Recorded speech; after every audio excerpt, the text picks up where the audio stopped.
क्या हो गया? क्या हो गया? क्यों मर गया तू? मत रो बेटा, मत रो।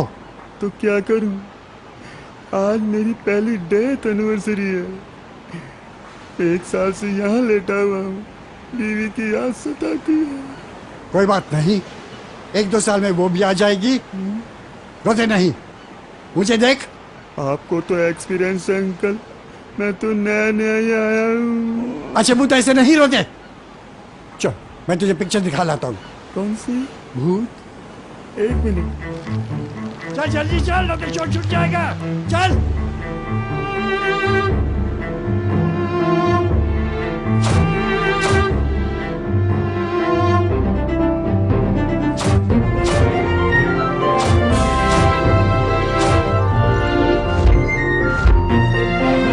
अरे रुक जा, रुक जा। अरे रुक जा यार। अरे भूत के बच्चे, फिर मर गया।